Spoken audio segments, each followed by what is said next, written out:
kasih untuk waktunya pada pagi hari ini kita melakukan pertemuan kembali. Salam sejahtera kepada Tuhan. Buat berkatnya pada kita sampai pada hari ini kita masih tetap dalam keadaan sehat walafiat. Nah, sebelum kita memulai teori pada hari ini atau materi atau membahas tentang materi pertemuan pada bulan lalu, saya ingin menanya dulu ini sama orang ibu-ibu. Kira-kira apa kabarnya hari ini? Luar biasa, Bu. Luar biasa ya, meskipun corona, penghasilan mungkin susah, tapi saya berharap tetaplah semangat dalam melakukan pertemuan kelompok. Dan saya sangat senang nih orang ibu pakai masker datang ke pertemuan, karena itu memang merupakan salah satu kewajiban, apalagi dalam situasi kita sekarang kan kita perlu menjaga kesehatan kita masing-masing. Dan saya ingin bertanya dulu, kira-kira pada bulan lalu semuanya lancar tidak menerima dana PKH-nya? Udah pencairan belum? Sudah, Bu. Iya, terima kasih ya kepada Tuhan. Untuk situasi pada tahun ini, karena memang terjadi corona, saya ingin mengingatkan kembali karena pencairan dilakukan dalam setiap bulan, mungkin dananya agak sedikit, dikelolalah tetap dengan baik, tetap menjaga kesehatan ya Ibu ya. Kira-kira kita membahas dulu tentang pertemuan bulan lalu mengenai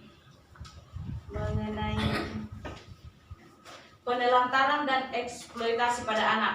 Tetapi pada bulan lalu itu kita membahas tentang upaya pencegahan kekerasan dan perlakuan salah pada anak. Istilahnya, saya ingin menanya dulu ini, pasti apalagi kita dalam budaya orang Batak, kalau misalnya anaknya salah sedikit, buatlah si ibu mungkin tidak terlalu suka memukul anak, tetapi si ayah kadang susah mengontrol emosi, dikit-dikit pukul. Kira-kira nih, saya mau bertanya kepada ibu-ibu di rumah, siapa di sini yang suaminya atau bapak-bapak di rumah itu kadang susah dibilangin? Kalau misalnya anak melakukan kesalahan, sebaiknya jangan dipukul, istilahnya diomongi dulu baik-baik. Saya tahu tingkat kebandalan anak-anak itu pasti berbeda, tapi saya ingin dulu mendengar cerita atau mendengar pengalaman dari orang ibu. Kira-kira apa saja yang dialami dalam mendidik anak saat si anak tersebut melakukan hal salah di dalam rumah, atau tindakan apa yang dilakukan oleh orang tua di dalam rumah. Ayo, siapa dulu yang mau berbagi pengalamannya ini sebelum kita masuk ke materi? Saya, Bu. Iya, kenapa itu Bu? Kalau di rumah kan, Bu, anak saya itu memang susah dibilangi, Bu.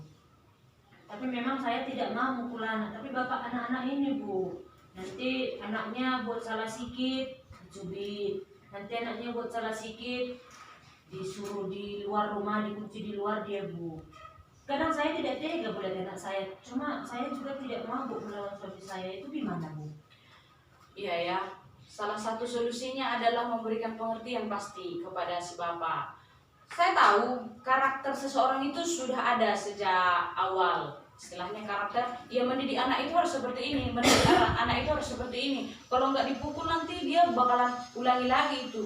Kalau nggak seperti ini, bakalan seperti ini. Nah, pada materi ini dijelaskan bahwa mudah-mudahan ini juga menjadi bahan pertimbangan buat para orang tua.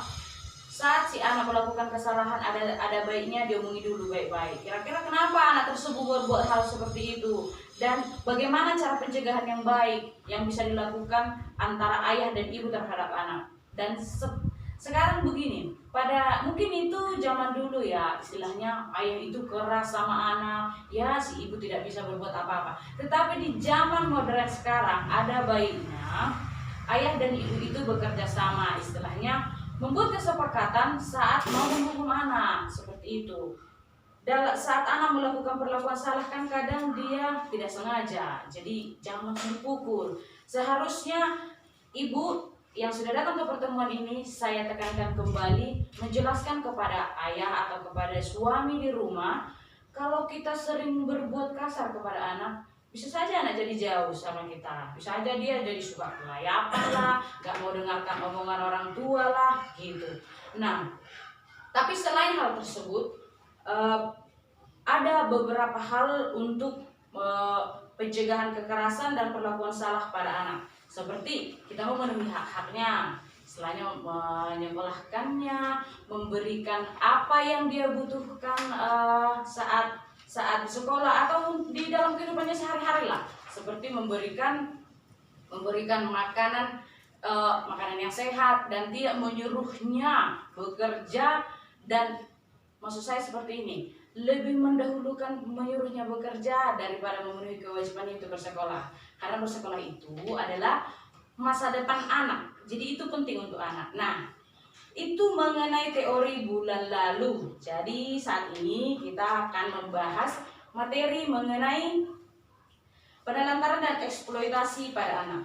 Penelantaran itu adalah pembiaran. Kira-kira saya pasti di dalam masyarakat itu sudah banyak terjadi. Saya ingin bertanya dulu ini pada seseorang atau sama ibu-ibu lah dulu di sini yang tahu. Kira-kira contoh-contoh penelantaran anak itu seperti apa? Silakan Bu. Tidak membawa berobat ke puskesmas atau layanan kesehatan dan ketika anak sakit. Iya ya, itu sangat benar. Kadang ada orang tua ini karena sibuk bekerja atau mungkin karena memang dana tidak ada, ya udah begitu-begitu aja dilahirkan anaknya, ya begitu-begitu aja, tidak terlalu diperhatikan. Malahan ada sebahagian orang tua yang membesarkan anak itu ya untuk bekerja, tidak memenuhi kewajibannya, seperti tidak memenuhi kebutuhannya saat sekolah, tidak memenuhi gizinya saat bertumbuh kembang gitu. Jadi pengertian penelantaran itu lebih spesifiknya yaitu tidak dilakukannya kewajiban dan tanggung jawab orang tua dalam memenuhi kebutuhan dasar anak, termasuk kasih sayang dan perhatian terhadap anak. Anak terlantar adalah anak yang karena suatu sebab orang tuanya melalaikan kewajibannya sehingga kebutuhan anak tidak dapat terpenuhi dengan wajar, baik secara rohani, jasmani maupun sosial, seperti itu.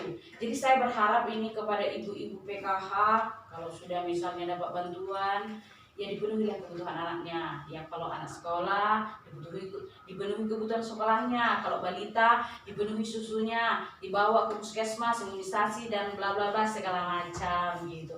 Saya percaya ibu-ibu sudah lebih paham mengenai hal tersebut. Dan mengenai eksploitasi anak. Eksploitasi anak itu adalah perdagangan, seperti menyuruh anak bekerja dan tidak mendahulukan kepentingan anak atau kewajiban anak, maksud saya seperti sekolah gitu. Saya ingin bertanya dulu, kira-kira Ibu Margaret tahu nggak apa itu eksploitasi pada anak dan apa saja itu contohnya, Bu? Eksploitasi pada anak itu seperti tidak memberikan hak-hak anak. Iya, tidak memberikan hak-hak anak ya. Mungkin saya di sini akan meluruskan contohnya, yaitu anak yang diperjualbelikan, seperti mungkin yang sering kita tonton di media sosial atau di berita itu jadi pelacur lah, maaf cakap. Dan karena anak tersebut mengalami kecacatan sejak bayi, mau itu digunakan sebagai kayak mengemis di jalanan, menunjukkan si anak tersebut, anak saya seperti ini, atau membuatnya di media sosial, anak saya seperti ini, ada begini, cacat begini, jadi saya mau mengumpulkan dana, tapi sebenarnya tidak dilakukan untuk menyembuhkan anak tersebut, melainkan dipakai untuk memenuhi kebutuhan si ibu saja gitu. Nah, baik, itu inti dari pertemuan kita hari ini mengenai penelantaran dan eksploitasi anak. Jadi saya sangat bersyukur ini ibu-ibu datang ke pertemuan ini. Dengan semangat bersyukur corona kita tetap bisa melakukan pertemuan kelompok. Nah, sebelum kita nanti melakukan penutupan, sebelum melakukan doa, ada sebaiknya mari dulu kita melakukan tepuk horas biar ada yang mau diingat dari pertemuan ini. Oke Ibu, saya contohkan sekali ya. Tepuk horas, horas, horas, horas, horas, horas, horas, horas. Itu menandakan kita menandakan budaya kita sebagai orang Batak. Ayo kita mulai. 1, 2, 3. Horas, horas, horas, horas, horas, horas, horas. Baik, terima kasih untuk pertemuannya Bu. Untuk menutup pertemuan ini, mari kita berdoa berdasarkan ajaran agama kepercayaan kita masing-masing. Doa dimulai. berdoa selesai.